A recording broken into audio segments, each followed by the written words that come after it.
Get out the insurance cards, get out the copays. The office is open, my friends. Brought to you by drroto.com. Yo, everybody, it's Your Ride. So let's get to it. What's up, everybody? It's Heat Override, and I'm ready to bring the pain for you and Dr. Roto this week. Ooh, yeah. Apparently, I had a thing pop up, so just like the rest of this day, that's why the name of this episode is Let's Be Festivus. What's up, Dan? How you doing today? Oh, I'm good, man. I'm good. How about yourself? Dude, I just look at it this way right now, what's going on, and I can't think about how crazy today was, how insane today was, and then how I thought today was going to actually be normal at some point, and then it didn't go normal, and then we had all the other stuff happen. So that being said, it's going to be kind of one of those things. And even right now, I am adding us to the actual X. So now we're live on the X. So it's just been one of those days, people. Welcome to the Hard Hit Show. We did not have a UFC event to cover. However, we got some fantasy football news to talk about. We got UFC news to talk about. You will also get my IDP waiver wire pickup of the week and my Macho pick of the week. Ooh, yeah. It's been kind of hot. So, man, let's just start it off. Dan, the Steelers lost. You guys just picked up Adam Thielen. What's going through your head? Another washed up 35-year-old on the Steelers. That's what's going through my head. Another washed up 35-year-old that can't hang with the young boys or get open anymore. I mean, we got the oldest team in the league right now. Yeah, you guys are really good. We got nothing but old dudes. It's just getting deeper and deeper for you guys. I do like the signing because he adds a little more size to your receivers. Now, I'm talking about Calvin Austin and Roman Wilson being on the smaller stature side. DK's fine, but DK's out there drowning. He's getting blanketed. He's getting the safety over the top of him. He's fighting for balls. He's not going to have it. I said this, and we talked about this at the beginning of the season, that the Steelers needed a bona fide number 2. We were hoping you guys would trade for one. You did not trade for one, and it's exactly the reason why you guys are 500 now. Where's MVS at? We signed MVS 4 weeks ago. You know what? He's doing what he normally does. He only shows up for one play every 3 weeks. So you won't. MVS hasn't played. He's still in the practice squad. He sucks. He sucks. He's better than Roman Wilson and Calvin Austin. I will give you that. He might drop the ball, but I will say, and I think that for some reason your offense is too enamored with Washington, and I think Washington is great. He's really the only one. He catches the ball, runs a bunch of people over, had a great catch this week. I think it was 30, 40 yards. It was amazing. But that's your second receiver? That's not your second receiver. You need somebody like the Rams got Puka, and we got Devontae Adams. Every other team in the league has a number 2, but the Steelers. I mean, the Dallas Cowboys took your number 2 because they were all scared that Pickens and he was our number 1. Yeah, he should have stayed. You guys got rid of him for nothing, and I don't care what anybody says. They got rid of him because they were scared they were going to have 2 alpha males in the room. Mm-hmm. Alpha males want to win a Super Bowl. You could have won a Super Bowl. You traded it away, and now go on. This team is not a contender at all. This team is soft. They can't stop the run. Nope. The defense is too old to play for 4 quarters straight. They can play for one half at a time. That's it. Mm-hmm. You either get a good first half or a good second half. That's it. You don't get a full 60 minutes of football out of this team.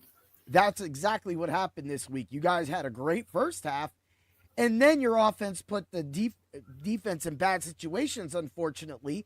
But when you run a guy out there with a broke hand, you're going to expect what happened, a fumble. Well, I'd rather have a one-armed old Aaron Rodgers than Mason Rudolph any day of the week.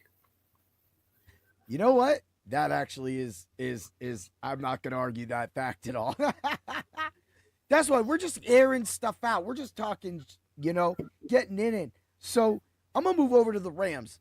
The Rams actually just had a bad game. We had, that interception in the end zone called Colby Parkinson had for my DFS lineup on the Ultra Contrarian show. And I had it. It was locked in. Stafford throws him the ball. It's intercepted in the end zone. Bam. Then, of course, you get the sack fumble. I was just irritated because, of course, I was listening to that. And they were just explaining that. And so the Rams just had a bad game. We had a lot of turnovers, a lot of costly turnovers. But I want to bring up something that I think a lot of teams are doing now because they think they're cool. And it's kind of what got the Rams beat. We couldn't stop the Panthers on fourth down. They literally were just chucking touchdowns on fourth down. And we were just giving blown coverages on fourth down. And I'm not saying that wasn't a smart move on the Panthers, but there was a situation with the Steelers that they could have kicked a field goal this week, but they didn't want to because they were scared about the weather. So I think that'll go on. No, it's Tomlin, man. Mike Tomlin, he botches everything in every coaching decision you can make. He botches. Yeah. I just don't agree. But he's following the trend. He's following everybody else doing this dumbass shit. They're just over there we're just going to go for it. And then when you look at the end of the game, you're like, if you had that field goal, if you don't miss this field goal, if you don't go for it here, you have 3 attempts at field goals. You had 2 other attempts you missed. And I'm talking about another game that was this week, this year, not the Steelers or Rams, just going back to it. Literally, this is just this flashy. We think we're going to outsmart you. Supposed to be game managing sport, and we're getting bonehead plays like this where you're literally at the goal line. And I get you want to go for it, but guess what? What happened to the Rams when we played the 49ers? We fumbled. Kyron Williams fumbled twice, literally. He fumbled going into the end zone to win that game in overtime, right? But nope. The Rams just got to keep doing stupid stuff. They're losing games. Teams are losing games over dumb stuff, and it's led to dumb stuff in the fantasy football world too. It's just been asinine. Wow, I mean, how about the play the Steelers made? Fourth and goal from the 3-yard line. Yeah, they decided to run a pitch play, the same pitch play that they run 17 times a game, and they got still 3 yards behind the line of scrimmage. Yes. And I want to say Kansas City got stuffed this past week too, and play, but we're seeing them, and it's look, it's great. Sometimes in some situations you need to go for it. But are we really going for on fourth down the whole game? I mean, the Panthers did. Whatever, Panther Nation. Whatever. Now, the Bears are the best team in the NFC. They barely beat the Steelers, man. They're not a good team. They're not. And the people are just they're just awesome. I'm like, what? What? DeAndre Swift is awesome, right? They find ways to win. They're lucky like the Chiefs have been, like the Chiefs were last year. The Chiefs won, 12 games by 1 possession or less? Yeah, it was bad. And now this year, they're the exact opposite. They're losing. They're out of the playoffs right now. And you guys are fighting to get back in the playoffs because you gave the division up to the Ravens. And the Ravens don't look good at all. And we got the Ravens this week. It's Ravens week. Yeah, I know. This is it. This is where you guys are going to play good. But this is going to be a boring game, 13-10, or who knows. The scoring's been weird. I'll say 15-11. I disagree. I think they're going to run for almost 300 yards and they're going to blow the Steelers out. You know what? I'm not going to say anything. If it happens, it happens. I don't think it's going to happen.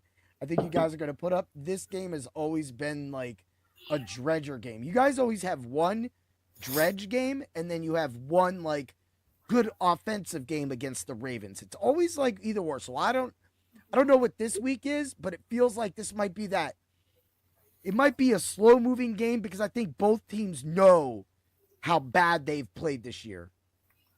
Well, the Steelers have had a problem stopping the run for the last 3 years now. Yeah. And the Ravens in the playoff game last year showed the blueprint on how to beat the Steelers. Yeah.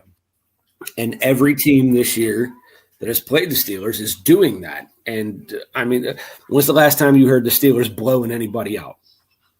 Yeah. I mean, they've had some great offensive games. But we barely win the games that we win. Barely. Mm-hmm. Yeah. And then you got my team who gets a lead, like what we did on Seattle, and then we go up into a shell and not really score the rest of the game. So, and that's why, like, Kyron Williams, he was the Macho pick of the week last week. He scored, but he got hurt.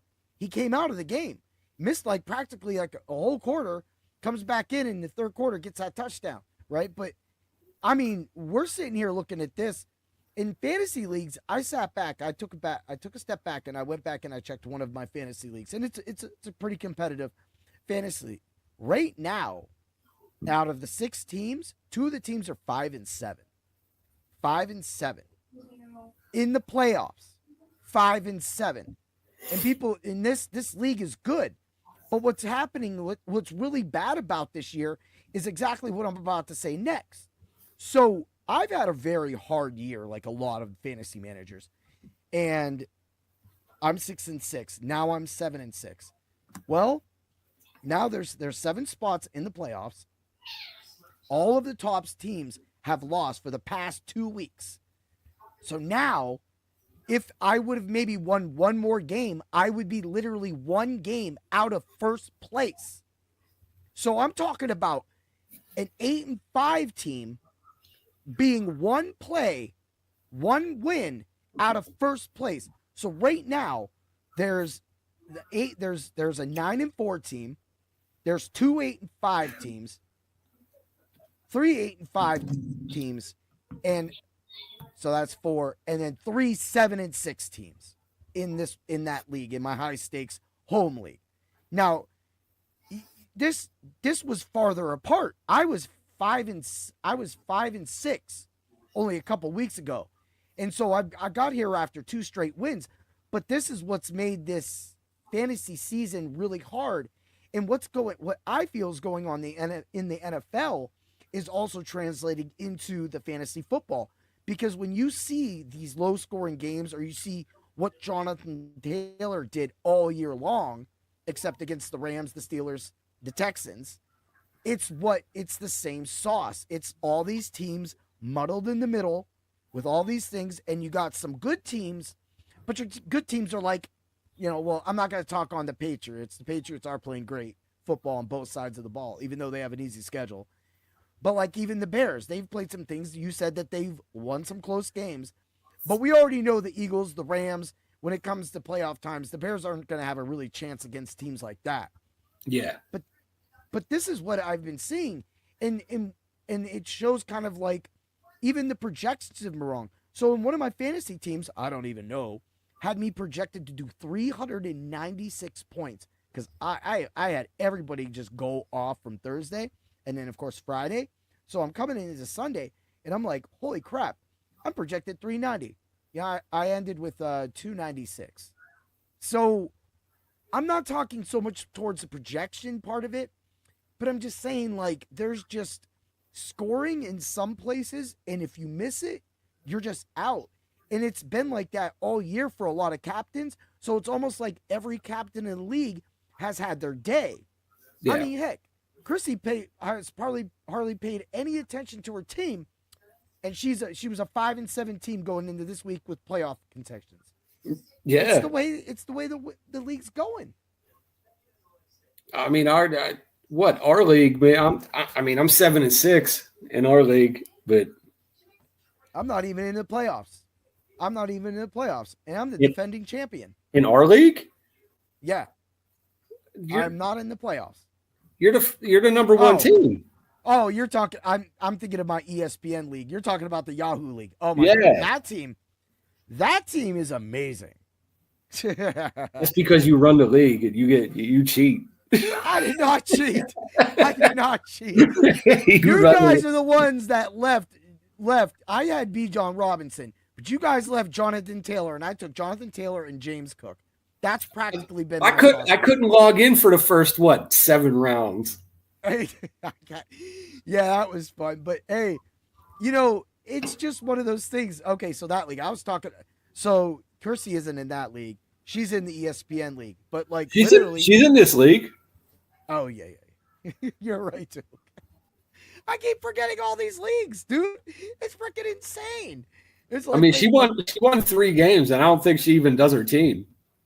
Yeah, that's what I said made her other team in the ESPN league so impressive, because she's actually could go to the playoffs, and I'm like, damn, and that just shows like some of these people have paid barely minimum to attention, but because they might have had some player go 40 or 50 points one week, they're in there winning.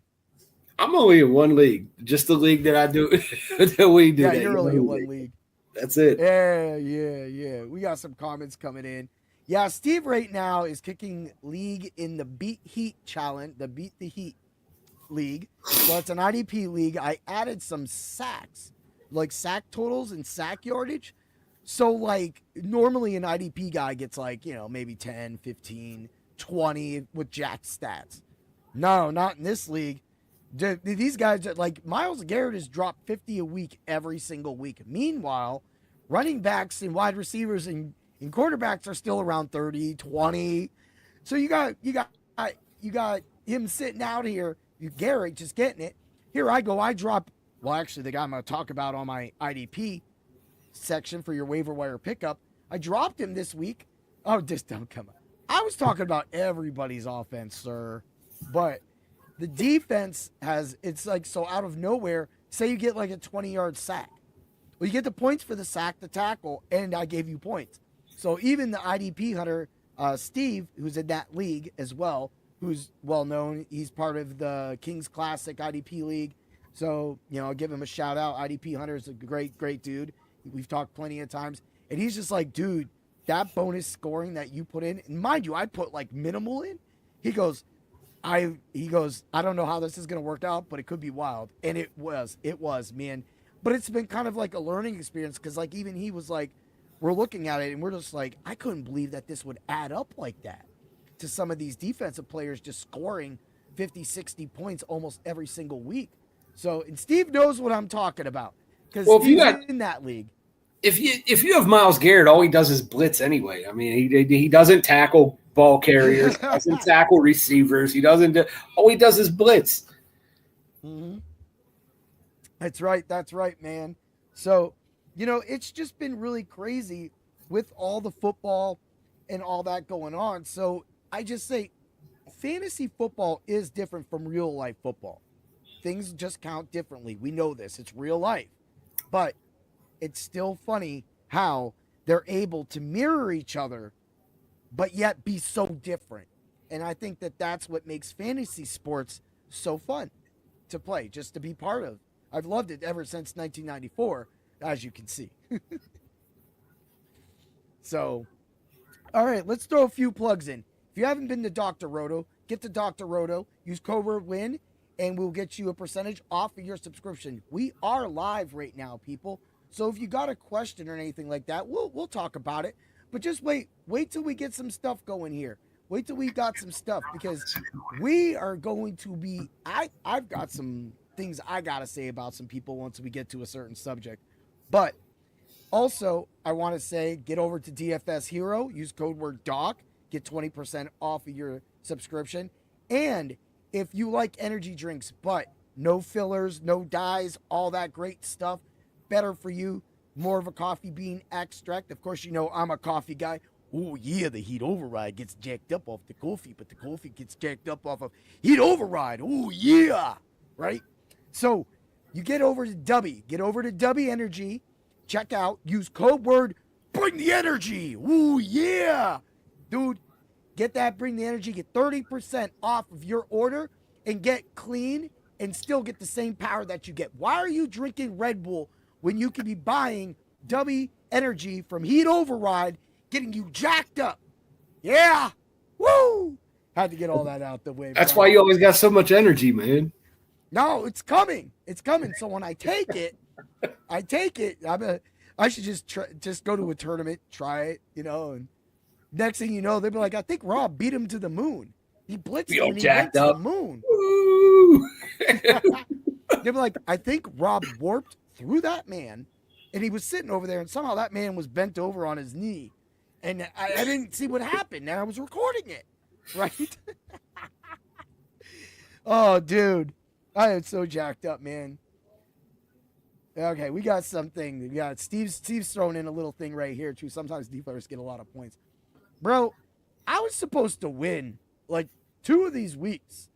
And out of nowhere, someone dropped, like, a 60-point defensive thing, and it was just like, you're going to lose now. And I'm like, oh. So you are right, man. But that's what I still... That unpredictability is what I thought made the first year of this league really fun. So this league will come back next year. Of course, the winner gets a Bring the Pain shirt or a Fight Club of Pain shirt. I'm also going to redesign. I'm going to use that logo right behind me right there, the Bring the Pain logo. I just have to actually sit down, upload, and put it all together and put it on the shirt. And then everybody will be able to have that. So the people who win my... Put me in that league next year, man. I'll pay. I'll pay to get in. You don't got to pay. It's free. It's just teaching people about IDP football. And that's why I was really happy that Steve, the IDP hunter, was able to be part of it because I wanted that to be like an introductory kind of thing. So he posted some of his stuff in there. And then he, which I was totally for because that's what I want. I want his stuff in there. I want my stuff. They have access to my stuff. So I want people to learn IDP football because it's fun. This should be credited, but maybe not that much credited. So I went a little overboard on that stuff. What is Steve talking about? Sunny in Philadelphia? Always Sunny in Philadelphia. That show is hilarious. I've never watched that show. Never watched that show. I guess I watch too many sports, and that's just kind of what it is. So you know what? While we're talking about football, I will give out my IDP Player of the Week for your waiver wire to pick up. Of course, the Macho pick will be at the end. So let's just do it. I'm going to do Tuli Palota. Did I say that right? Tuli Paloto. Right? So, dude, this guy has been great. He's got 10 sacks this season for the Los Angeles Chargers. It's not the Rams, but it's still an LA team. I don't mind the Chargers. He had 2 sacks in his last game against the Raiders. Now, I know that's Geno Smith. He's got Philly coming up this week. He's 13% rostered. But what I like about Tuia Palato is that his high motor, he's getting over 60, 70% snaps. In that league, he scored 46 points, I think. I dropped him last week. I dropped him. My guy scored 20. Should have kept him on my team because I think I would have won with him this week. So bad decision by your IDP hero. But this dude is getting it done. The Chargers are going to have a freaking blood-nosed game because the Chargers got to win. And now they're looking at not having their starting quarterback, Justin Herbert. That means Philly, already this favorite, is going to try to stomp them out. It's going to be up to the Chargers defense to contain Philly. It's going to be hard to sack Jalen Hurts, which I think that will allow Tuli to get some tackles. So I'm looking at his final line, 4 tackles, 1 sack, maybe a half a sack. Let's get it. If you can get the above 2.25 sack on one of your sports books, hit that. You should be a happy guy. You should be our rich friend on Sunday. Yeah. So there's your IDP pickup of the week. Steve, I swear, if you go pick him up right now. Oh, you can't. It's still waiver wire. You can't do that. But if you put a bid in for him, Steve, I have to see that episode. Oh, when they make them UFC drinking. Oh, this guy. He's screwing us. Speaking of the UFC, let's get to that. We have had some fun. We have UFC 323 coming up. We have the Fight Club of Pain airing 7 p.m. this Thursday. I'm going to tell you right now, football sucks. Watch us on Thursday and win some money, right? Just win some money. Dan, tell him. Tell him what we do. I mean, we break down the fights better than anybody else. Yeah. I don't mean to brag, but no one else does it the way, basically the format that we do. Yes. No one else does that. You give out the bets, I break down the fights, and then we talk about it. Yeah. I think that's where we are, because people do try to do that stuff, but I don't think they talk about it the way we talk about it. Like you just said, we talk about it. We go, hey, okay, why do you think? Because I'm nuts. So like, why do you think he's gonna knock him out? And we talk about that. We talk about this guy's up against it, or this guy, if he feels right now would be the chance to get him back in these rankings, put him into stuff like that. And just by doing that little bit of talk and being able to dissect each fighter in their style of fighting, and being able to find the finishes that we have found this year, has been truly amazing. So that is what separates us from giving out units, because our units are just straight crazy. We also give the fighters strengths and weaknesses. So that in every fighter that we talk about, we give their strengths and weaknesses to in every fight. Mm-hmm. That's it. And we have a lot of fighters with strengths and weaknesses coming this weekend. I mean, a big one is, I mean, we could go at Myron Santos starting off Clark. You know, he's normally soft. He likes to pick and choose his match. So we have that match. You know, we're looking at that. You got Macy Barber coming back from just medical problems. We thought that was a weight cut issue when she had that seizure. Yeah. So, right? I think it was weight related, man. She tried to drop too much weight in too little time. Yeah, and now she's got Karine Silva, who is very good. Now, Barber is a great fighter. And this, as a spoiler of the 5 fights, this is one of the fights we are covering. So you're going to hear in depth in how Macy Barber is going to be able to finish, even though people said Karine Silva cannot be finished. That does not mean that we can't find that out and explain it to you on Thursday. I agree. And we got my favorite flyweight in the world, Brandon Moreno, fighting. Woo! Fighting a killer in Tatsu Tayara. Like Brandon McLovin Moreno, man. He looks just like McLovin. There's that McLovin reference again. He can fight, man.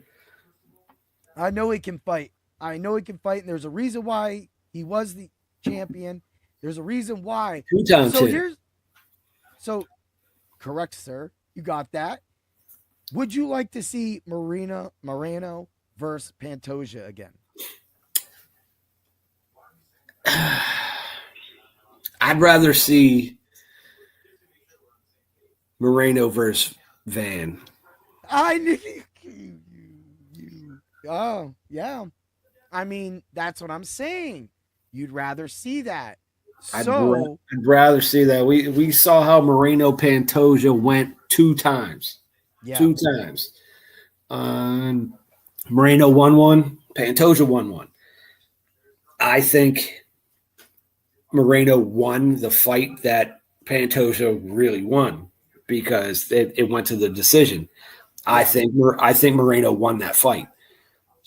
He won rounds 2, 3, and 4. Yeah. In my book. And that's fine. That's the way you saw it, man. Yeah, but it is what it is. Yeah, and so that fight is going to be those fights that we cover, because we are covering those 2 fights as well too. So now, and we're covering the main event. So there's one fight that y'all don't know that we're covering yet. Man, Marab. Marab is going to be great. So kind of what we do is this. So you got a little preview of what we do in that. But when we do it on the Fight Club of Pain, we talk about the numbers. Dan always presents it. If you're new to that, you're just popping in and you've never seen the Fight Club of Pain, because you might you go, what's the Fight Club of Pain? Well, the Fight Club of Pain is a UFC podcast. It's the UFC branch under the Bring the Pain. And the fact that it's made me fall in love more with the UFC than the NFL. Like, I love the NFL.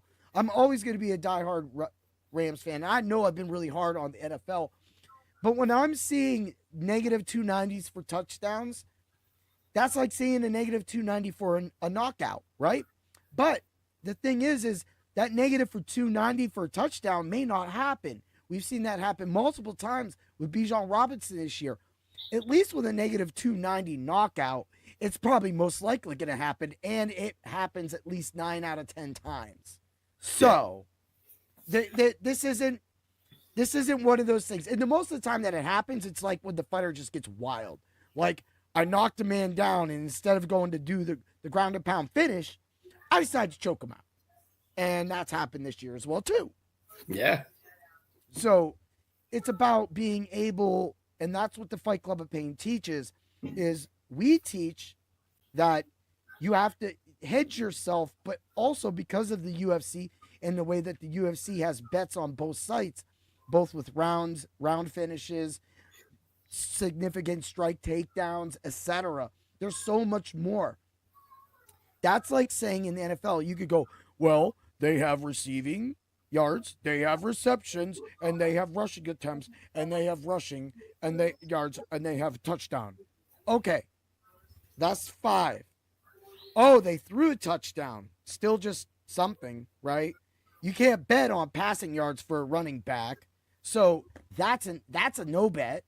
But guess what? We could bet knockout. We could bet under.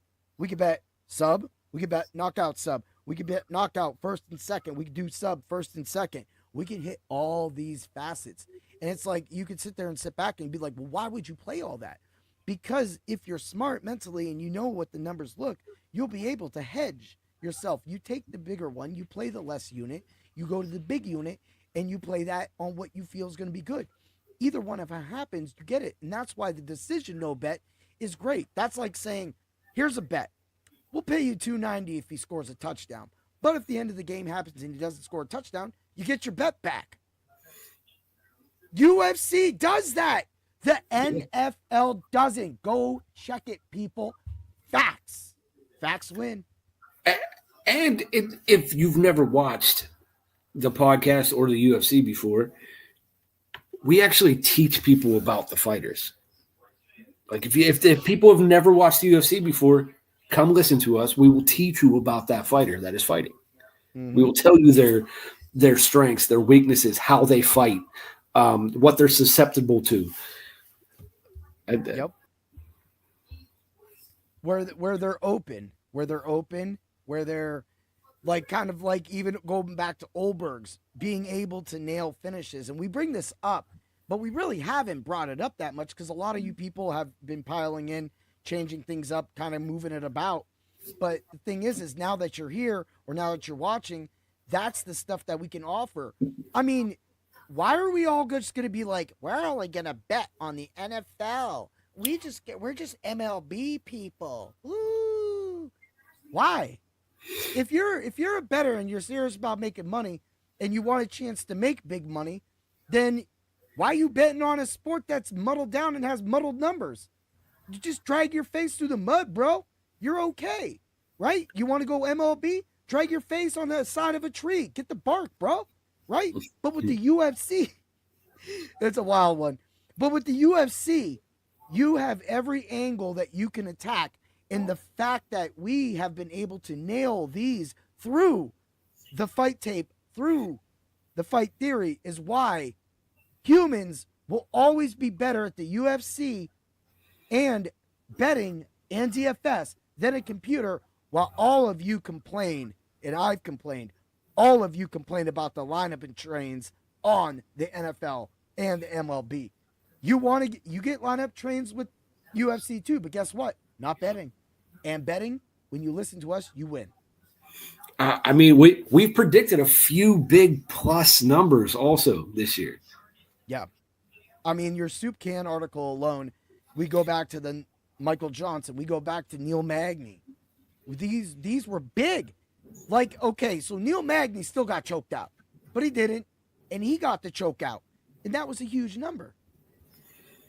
Yeah, I mean, even it was Michael Johnson was what, plus 1,600, something like that.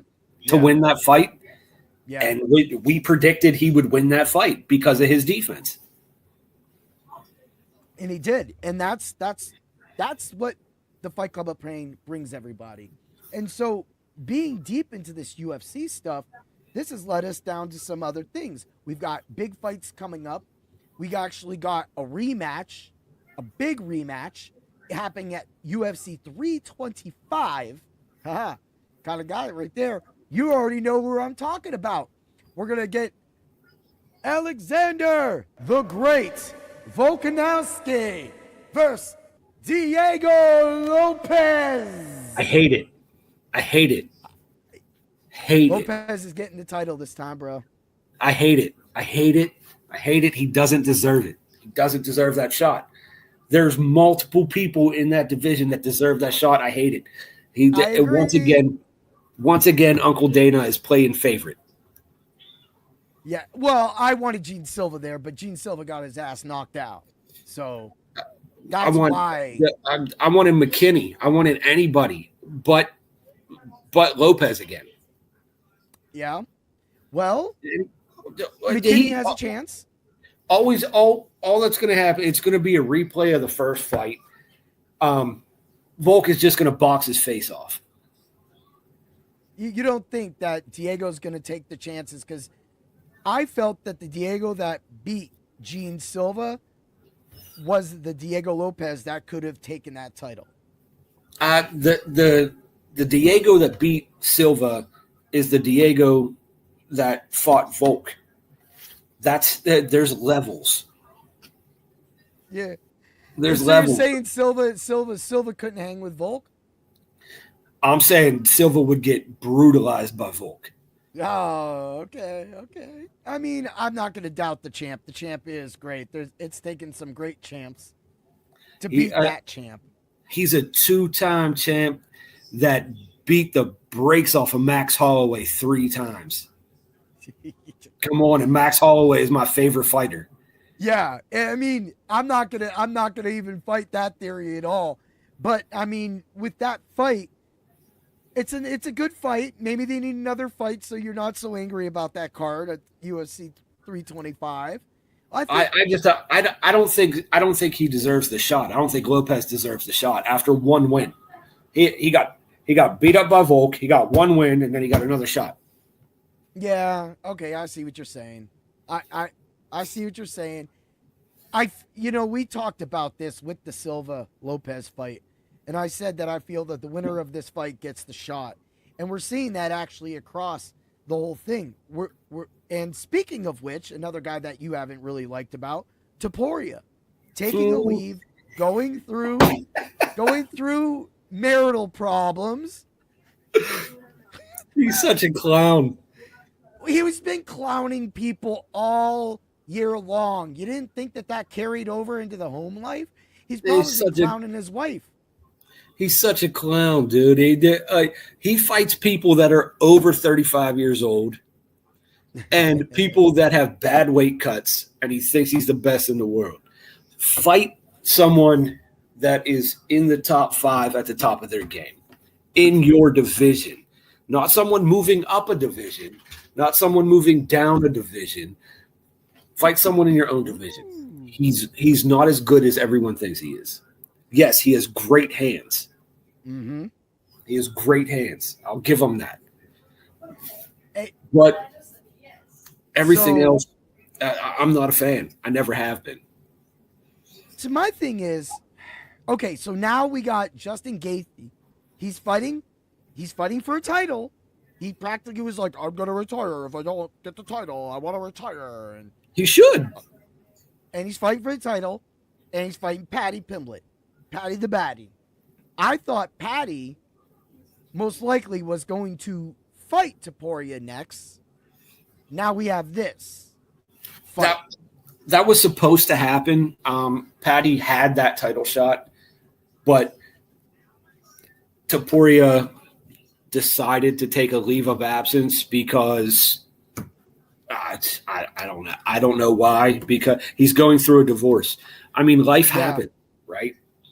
It does. I mean, that's pretty. But the one thing you would think about is during that divorce is that you might need to work out some extra anger. So why not fight, right? But we're not fighting now. Max Holloway went through a divorce and he fought 3 times. There you go. I guess this goes back to the eye poke. I mean, some people take eye pokes and some people don't. I just don't. I don't get it. I need a leave of absence. Chimanov,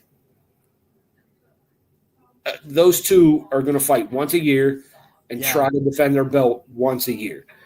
Yep. And Topuria wants to be Conor McGregor so bad that he is acting like McGregor.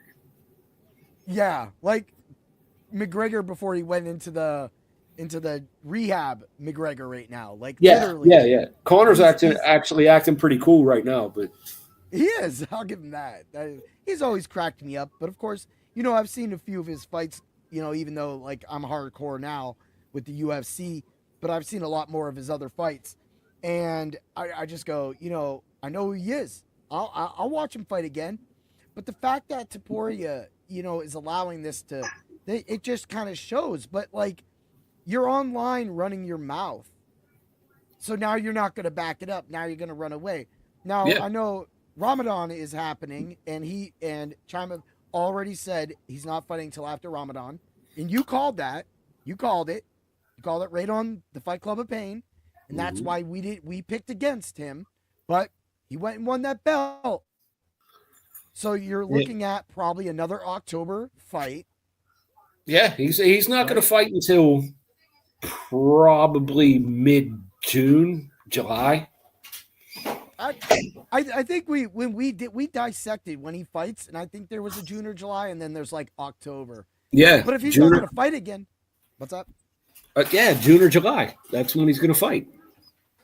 And that's us hoping. That's really us hoping. Because, by then, here's the thing. Sean Strickland will be back. And Sean Strickland likes to run his mouth. So by the time he gets back, I'm not saying he deserves a title shot. But maybe he will goad him into fighting somebody sooner. Maybe he will. I don't know. Maybe he'll pull the Costa. He won't. These Dagestani dudes, they fight once or twice a year, and that's it, man. And they're happy with it.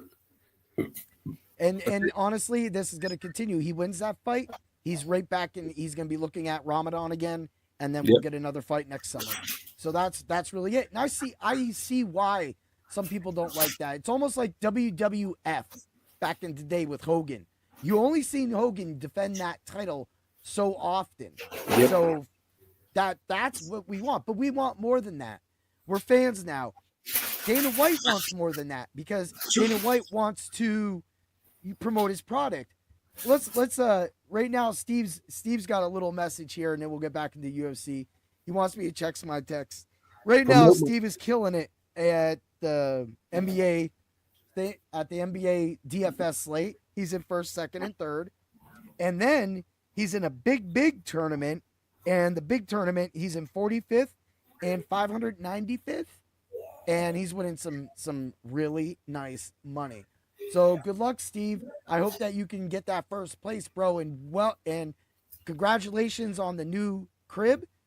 That's great. I know that you were really excited about that today. So I want to say congratulations, brother. Every time you get a new beginning like that, that's new beginning. You deserved it, bro. So I'll give that a shout out right there. Yeah, congrats. We got you, bro. We got you. So you can find him in the Subs Only Discord, of course, and on the Ultra Contrarian show on Bring the Pain. You can get that on Saturday. We'll be back on Saturday. We did one on Saturday last week. So definitely get into that. But back to the UFC. So we see all this fighting. We see all this going on. I actually did some numbers. So, because after our last podcast, I saw that they pushed all the numbers to the end of 2026 now. So, at the end of 2026, do you think Alex Pereira will be the champion? Yeah, I don't see anybody beating him in that light heavyweight division. That's a plus 120 on DraftKings. Huh. speaking of negative 290s, Khamzat Chimaev to be champion at the end of 2026. Negative 290. I do believe that's going to happen because he's only going to fight once, and he'll defend his title one time. Yep, I agree with that. I got the bet, so I'm not going to see that bet until next year. So that'll help everybody's insurance premiums for 2 years from now. But there will be interim champ in that division. There will be an interim champ in that division. All right, I like it. And then this is a different one. Zhang Weili going back down. Mackenzie Dern. Mackenzie was a plus 120 to be the champ at the end of 2026. Zhang Weili is a plus 250 to be the champ at the end of 2026. I want to see that fight. Weili and Dern. I want to see that fight. Yeah. So I was talking about that with Pre at karate tonight. And we do you feel that Dern would just Shevchenko Weili, or do you think that it's you still think that the size is still just too much for Weili? Yes. I think Weili needs to go back down to 115 and just dominate like she has. I don't think she's big enough for 125. Hey, you know what? I will agree with you on that because, when you're looking at all these things going on, we just seen her get manhandled. We all know Mackenzie Dern does have practically the same stature. She's a little thicker. Like, she doesn't keep it as tone as Shevchenko, but she's got the meat, right? And so I thought that would be, a few fun little things to bring up because I feel that, it's always nice to look at futures. So let's run a little bit. To be champion at the end of 2026, Aspinall, negative 180. Yes or no? No, I think he gets stripped before that. Yeah, he's already in a lot of trouble right now. Yeah, I think the title gets stripped. I don't think we see Aspinall for a long time. Yeah, I think it is deserved. I think there was a scapegoat out of that fight because he got poked in the eye and he was losing. Okay, I like it. And I think he's still playing that card. So this is too soon to happen, but wouldn't it be nice to see Derek Lewis and Waldo Cortez Acosta fight for that belt? Those two are fighting. Yeah. It got announced, but I don't think those two are high enough on the card or high enough in the rankings to fight for that title. There's people more deserving than those two. So right now, Waldo Cortez Acosta is a plus 1,500. You make me want to take that bet because I think that he doesn't get it now, but maybe later next year he might get that chance. And if he gets that chance, I think he does get that chance, and I think he might win. Sorry. Bless you again. Yeah. Where do you think that puts Pavlovich? Bless you. Pavlovich. Because he beat WCA. Yeah. I think there might be a rematch. Okay. All right. Have those two fight again. All right. After he knocks out Derek Lewis, right? No, after Derek Lewis knocks him out. Oh, my boy ain't getting knocked out yet, bro. I don't know. We'll cover that fight. That's fight we're going to cover. Because Derek Heavy Hands Lewis. Derek My Balls is Hot Lewis. Say Macho.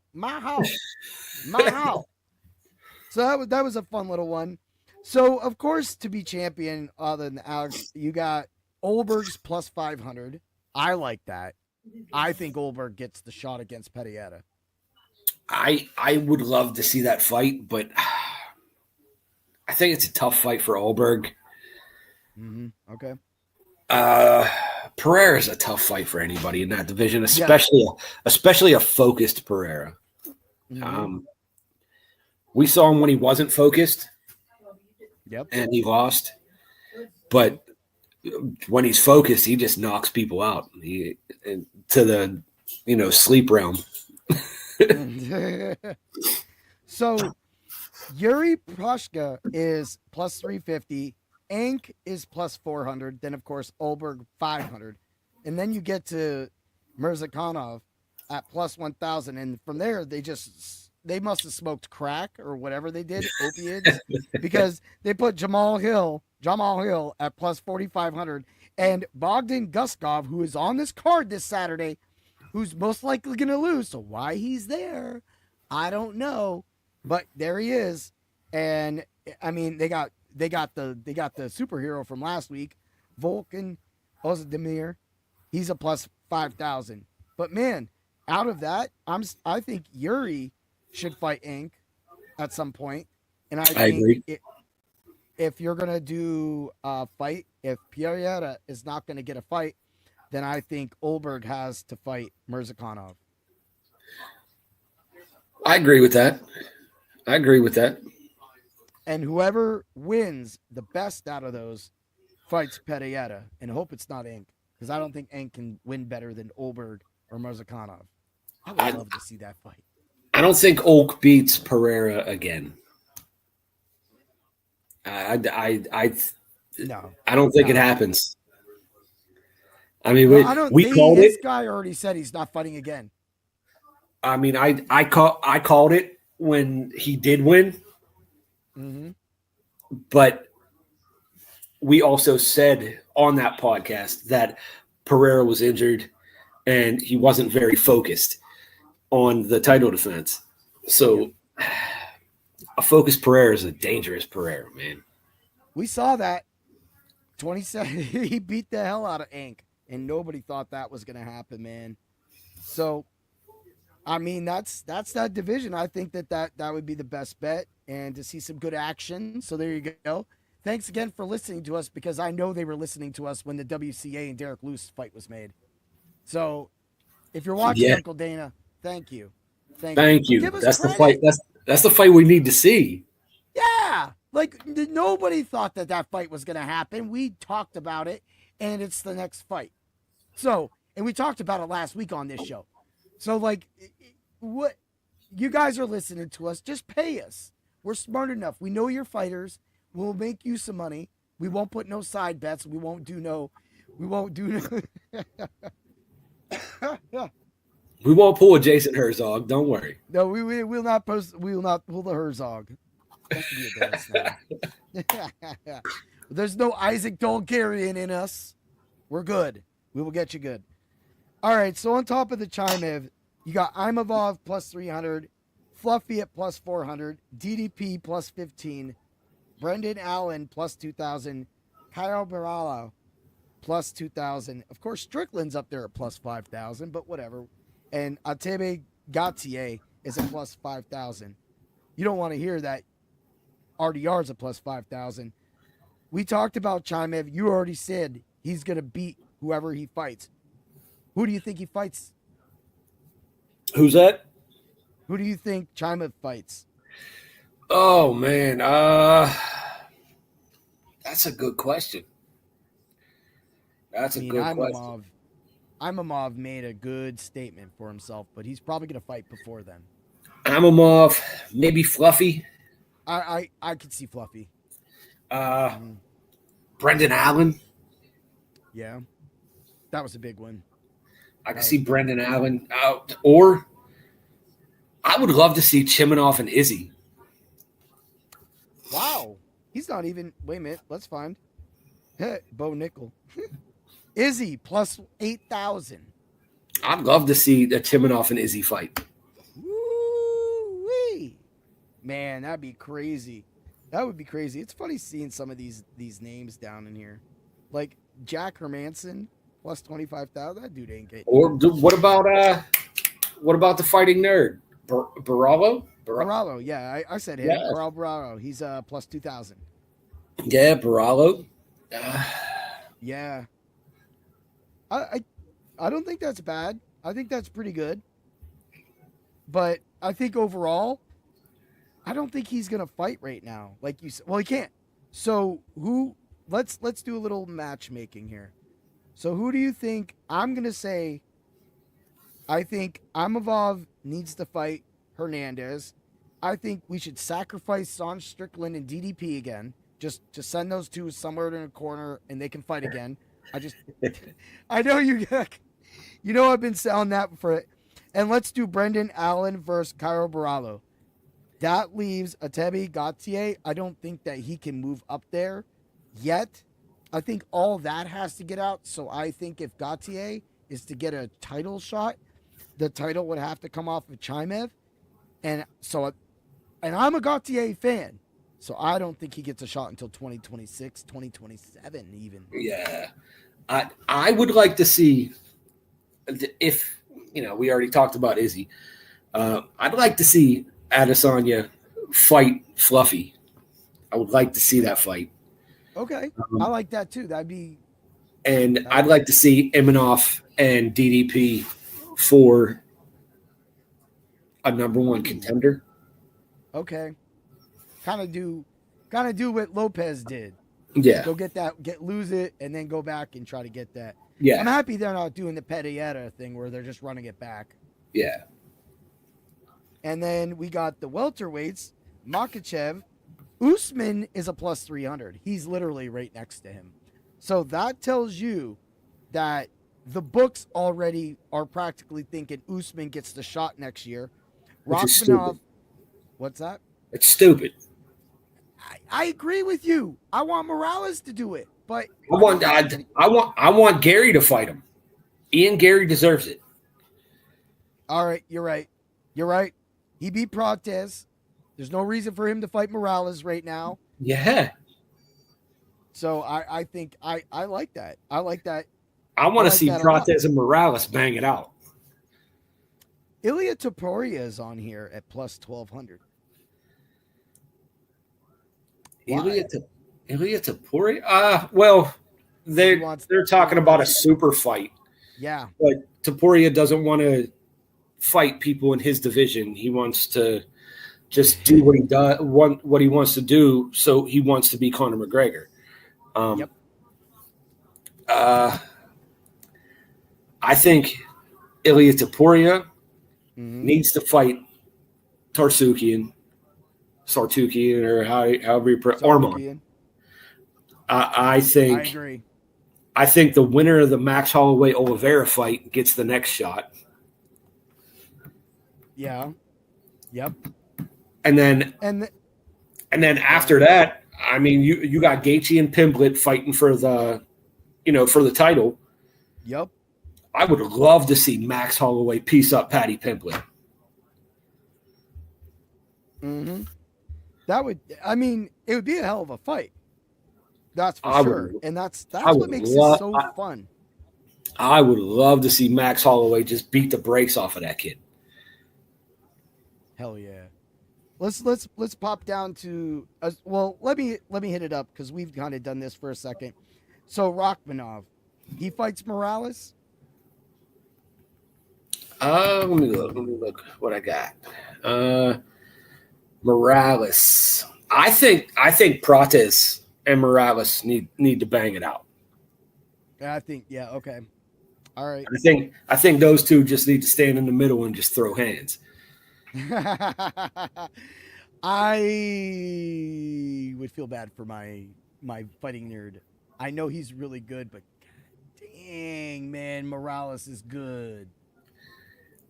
And I also think to get the shot, Kamaru Usman needs to beat Ian Gary. Yeah. I agree with that. I like that. And that'll set it up. So Makachev is a negative 200 for next year. So that's not bad. Well, he's only gonna defend once next year. So who's that number one guy gonna be? That's why I think it happens later in the year, and you let these guys fight it out through spring. Summer. It's probably gonna be Usman because Dana White's in love with him. Yeah, and there's a reason why DraftKings put him at the top with the least amount, because they know that that fight is most likely to happen. If they didn't think that that fight was going to happen, they didn't. It's the same reason that I got the Rams at plus 1900 to win the Super Bowl. Right now, it's probably like a plus 500, but it's just what happens. They have these ideas. Sometimes they're good. Sometimes there's great ideas, but then sometimes you're like, I mean, if they're believing what we're seeing and what we're hearing, then you're kind of in it. So, and we talked. What's that? If they did matchmaking with the rankings, it would be so much easier for fans. Yeah. Because the rankings mean nothing. The top 10 means nothing right now. Yeah, if you're not going to give the number one guy a fight, then if you're Dana White's favorite, then you get a title shot. Yeah, and that's all there is. And I mean, it's nice to see the rankings. I do the rankings as well to myself, but I play it more towards what I see. But of course, I do have Makachev as number one. Topuria was number two. So now we got that. I had to bring that up in that. So I agree with that. Like, and it just goes back to Sarukian. Like, no matter what he does, but I think sometimes it's just because he's a dick online. He just runs his mouth. And Dana thinks he's boring. But, dude, Makachev is boring. Yeah. Makachev is a boring fighter. Mm-hmm. He doesn't chase finishes like Khabib used to. Yep. And he doesn't ground and pound like Khabib used to. He tackles you and lays on you for 25 minutes. That's right. And that's what we got now. We got that with him. We got it going on. And then I'm just like, okay. But, like, that was a pretty exciting fight. I mean, Dan Hooker got his face beat in, but that was fun to watch. Yeah. So why can't we have that? Why can't we get that? Armand deserves that fight. I agree with that. And that's, we talked about Volk and and of course Diego Lopez. Volk's plus 170, and Diego 200, and Evolov. I don't think anybody cares about him anymore. It's plus 500. Silva's or plus 350. Silva's a plus 500. They even threw in what's that? Bro, Evolov should have this fight. It shouldn't have been Diego Lopez. It should have been Evolov having this fight, and Murphy should have fought Lopez. Yeah. And dude, and put Rodriguez and Aljamain together. Now that's your top five, and the champ. Mm-hmm. I agree with it. I agree with that 100%. Because Silva saw his way out of there. Steve Garcia is a plus 1,000, but I don't think he has enough power right now. He's another 2027 guy, I would say. Steve Garcia is going to need 2 more solid wins next year, at least 1 knockout, 1 good finish, strong finish. And I think that he might be able to pop up in there a little more. But I just think right now it's those 5 guys. And Gene Silva somewhere works in when he gets back to winning again. I mean, he's number 11 right now. I say feed him Brian Ortega, feed him T-City, so he could just move up the rankings and just beat the brakes off of T-City like everybody else does. Yeah, dude, I think that was who you were trying to remember the other day. You were like the gatekeeper that gets beat up. I was like, dude, the minute you said Ortega, it's exactly what I thought of. Ortega is the gatekeeper that just gets beat up by everybody in the top 10. That's great. Moving over to the bantamweight, you got Valashvili. He fights this week. Jan is a plus 300 to keep the belt to next year. That's not happening. Nurmagomedov, I got it, is a plus 300, and Song Yadong is a plus 13. O'Malley is a plus 3,500, and Sagenhagen is a plus 3,500. They really don't give anybody a chance with Valashvili right now. No, I mean, you figure the number 2 Sean O'Malley's fighting Song Yadong, and he's the number 5 guy. And truthfully, a focused Sean O'Malley is a good Sean O'Malley. Hopefully he's focused. Yeah. And you got the number 3 guy fighting for the title this weekend. Yep. Corey Sandhagen just lost to him. Mm-hmm. Figueiredo's not even worth his time. No. And you got Zahabi, Marlon Vera, and Mario Batista. Yeah. And Henry Cejudo. This is kind of the weakest. Talbot. It's kind of the weakest. It's kind of the weakest division other than heavyweight. I agree with you. I agree with you right now. And that's why you see a plus 300, plus 313, 35, 35. They just going to have action around that division. Going over to Pantoja, who's fighting Van. Van has a plus 200. Pantoja, negative 150 by next year. Royval, plus 600. Haraguchi is a plus 900. And Tayara is a plus 1,000. Albazi, 1,000. Moreno, 1,300. Kopp, 1,400. And we don't need to worry about Kai Kara France or Asu Albameyev. We already talked about Albameyev last week, was it? When we did our fight club with him. Yeah. We talked about that he needed just a win to become relevant. This will play out. Then he needs to get another win to get back in that discussion. He's in the top 7 right now. I mean, he's number 7 right now. I mean, he deserves to be. But who can he fight? You figure Moreno's fighting Tyra. Van's fighting for the title. Yeah. Royval doesn't have a fight right now. Yep. Well, no. Royval's fighting Kopp. Oh, yeah. Okay. So Almabayev's kind of the man out right now. Yeah, and he just won. So you know what I say? Haraguchi, who they have a plus 900, Albameyev plus 2,000. You have those guys fight. Haraguchi's older. That's number 7 versus number 8. Why not? There you go. This is what we do. We fight. We're looking to the future. We're looking. This is all just turned into like a little thing. All right, let's talk about it. Kayla Harrison, Amanda Nunes. Will not give you any Fight Club information when that fight happens. You will have to watch us. Do you think Amanda Nunes beats Harrison and she's a plus 100? I think she knocks her out. Hey, I like Amanda Nunes. I've watched her fights plenty of times. Ronda Rousey. Amanda Nunes is the female GOAT. Yeah. She really is. Yeah, she's good. Well, Shevchenko, I'd probably give that to, but active, yes, Shevchenko, but all time, it's Amanda Nunes. Yeah, she's awesome. She is awesome. I won't even lie about that. Dude, she punches like a grown man. Dude, watching, I didn't know who she was, of course, like much when I was like, okay, Ronda Rousey's fighting. I would just tune in for Ronda Rousey fights. And then I saw her get waxed by Nunes, and I'm like, woo. Yeah. Got some stang.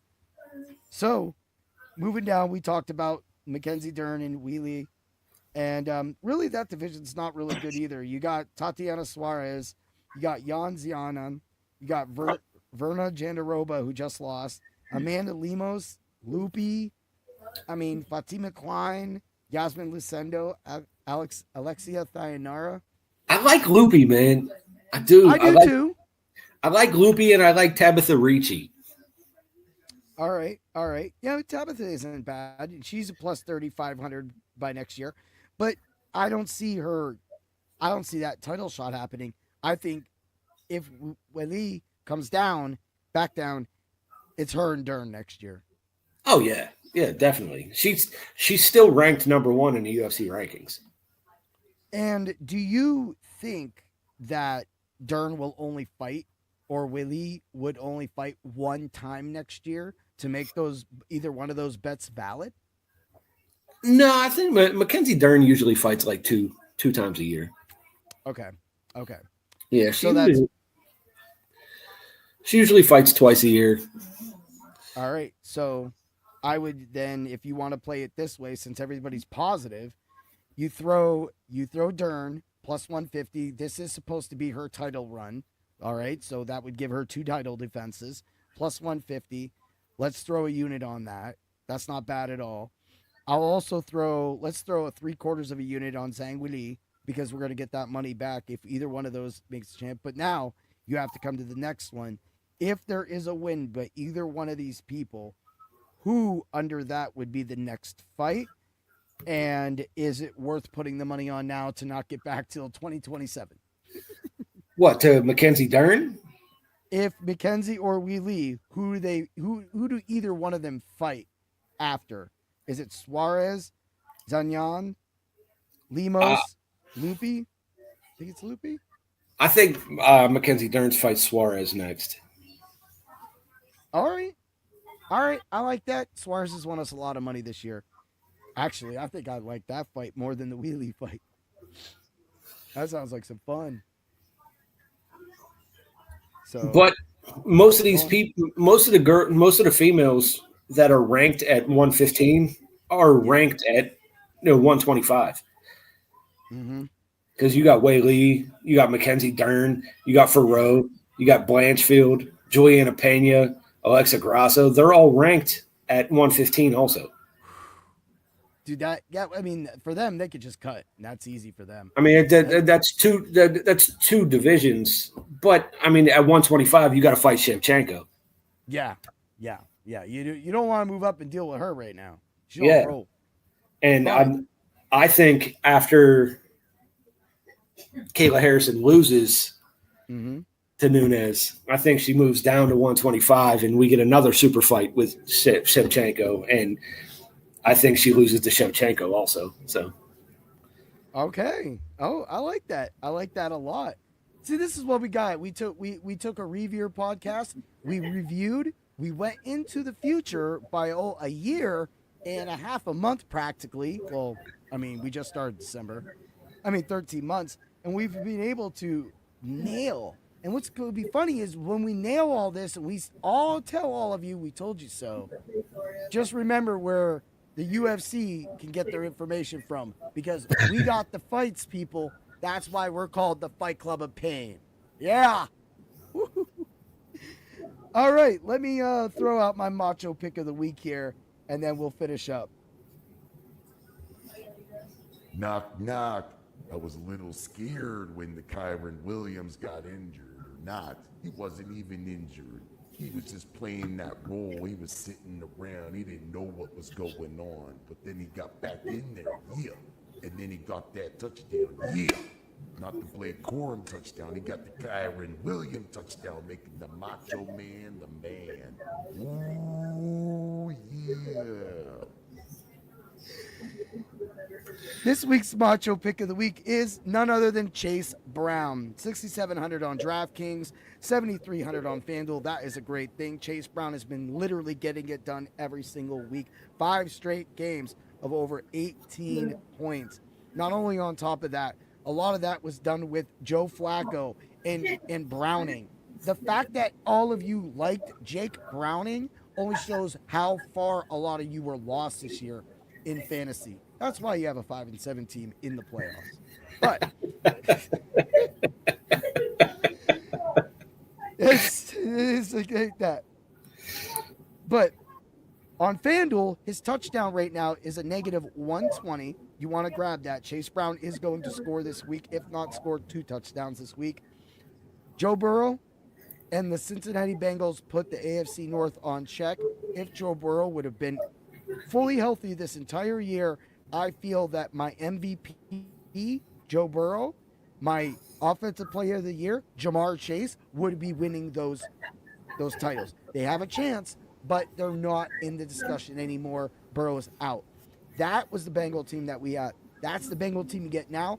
That's only going to make Chase Brown even more lethal. They're going to Buffalo. Buffalo is literally hanging on by the edge of their seats.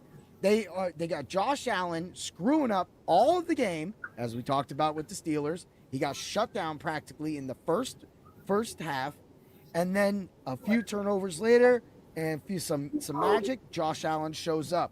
This is what the Bengals don't care about Josh Allen. Joe Burrow don't care about Josh Allen because he's Joe Cool. He's going to come in there ready to smoke the Buffalo Bills. So they better be on check, because Chase Brown is the Macho pick of the week, and he will be under 15% owned.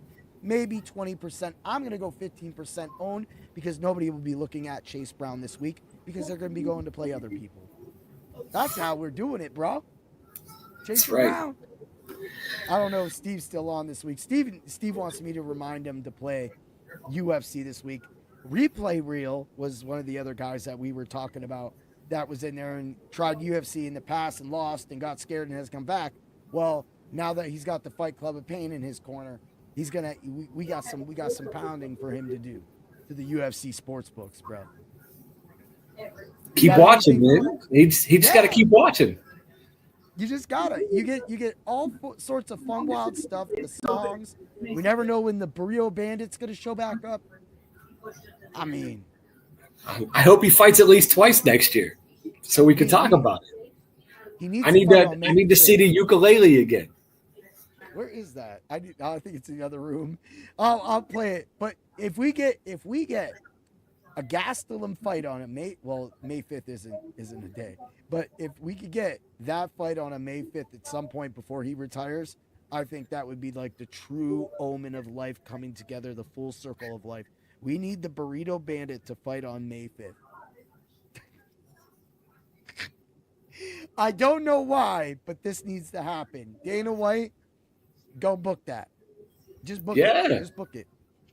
Book it now. Maybe he'll lose weight by then. Well, that's going to be the hard part because if it's on Cinco de Mayo, he's going to be trying to eat tacos and burritos all day, especially burritos. Drink a Corona and just doing whatever he does. And then he's going to go into the ring.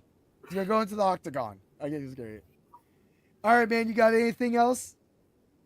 No, man. Tune in Thursday. Yeah, we're definitely going to be bringing it on Thursday. We're going to be bringing the bets and everything else. All right, like I said, I'll throw out some stuff. Get over to Dr. Roto, use code word WIN, and become our rich friend. You will win your money. Also, remember to get over to W Energy. Use Bring the Energy. You'll get 30% off of your order. You're going to love all their flavors. Get your shaker bottle and get your groove on, man. This is totally dyes-free, everything good. If you're drinking a Red Bull, just drink W. And hook up your boy Heat Override and Dansky. Yeah! Woo!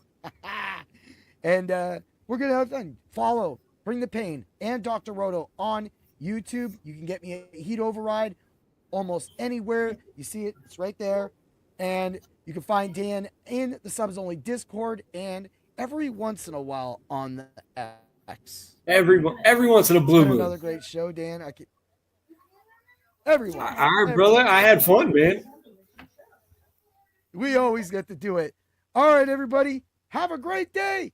And always remember to bring the pain.